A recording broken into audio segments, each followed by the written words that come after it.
On est en direct avec le général Dominique Delaware, qui est signataire, l'un des signataires de cette tribune. Bonjour mon général, merci d'être en direct avec nous. Est-ce que vous appelez à l'insurrection, comme on l'entend ici et là?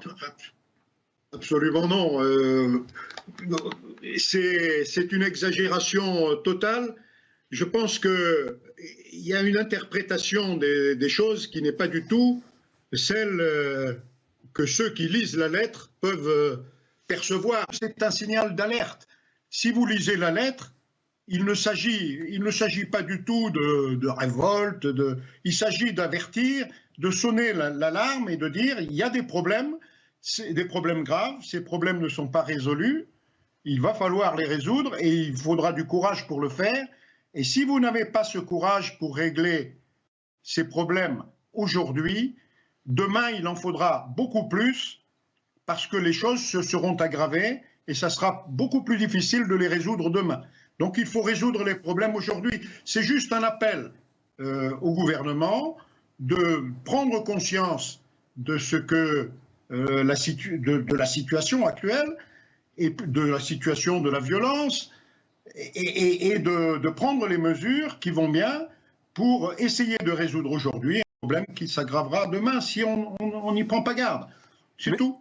Et de temps en temps, les généraux doivent sortir de leur charentaise, même quand ils sont à la retraite, pour essayer de dire des vérités, tout simplement. En plus, ils font des déclarations mensongères.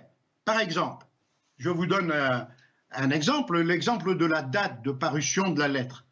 La lettre a été établie et rédigée fin mars. Fin mars. Elle a été signée par moi au tout début d'avril. Elle a été publiée pour la première fois sur le site Place d'Armes le 14 avril. Et elle a été reprise par un journal français, Valeurs Actuelles, pour ne pas le citer, le 20 avril. Ce que les politiques retiennent, c'est la date du 20 avril. Pourquoi? Parce que ça les arrange. Ça les arrange, bien sûr. 20 avril 1961, le putsch des généraux.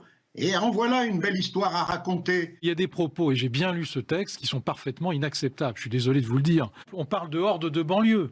De hordes de banlieue, comme si on allait assister au saccage de Rome, comme si les barbares étaient à nos frontières. C'est hallucinant. Enfin, quand on voit ce qui se passe dans les banlieues, excusez-moi, Jérôme Dubus. Hordes de banlieue. Voilà. Enfin, après, je veux bien qu'on vive dans le 8e arrondissement, mais il faut regarder ce qui se passe en dehors du périphérique aussi. On a aussi le titre du texte dit tout. Retour de l'honneur de nos gouvernants.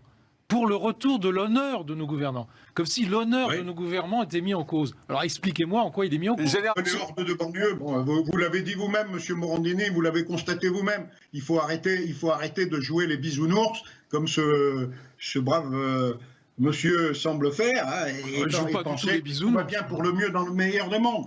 La France est-elle malade, oui ou non? La France est-elle malade, oui ou non? Quand vous dites qu'il parle des gouvernants qui seraient déshonorés. Mais oui, nos gouvernants se déshonorent quand j'entends Mme Parly dire qu'ils salissent l'institution militaire. Mais qui est Mme Parly pour dire ça de gens qui ont été prêts à donner leur vie pour ce pays? Vous dites qu'il n'y a pas de horde de banlieue. Mais aujourd'hui, dans des banlieues, la police est obligée de fuir. Ils reçoivent des mortiers avec des cocktails Molotov et ils ne peuvent pas y entrer et assurer la sécurité du droit français qu'ils sont censés incarner. Madame Le Pen s'est jetée dessus. Mais arrêtez de parler de récupération, c'est un sujet. Arrêtez de politiser ça à ce point-là parce que c'est un sujet vraiment de fond. Pensez à l'avenir du pays plutôt que d'accabler des messagers honorables. Non.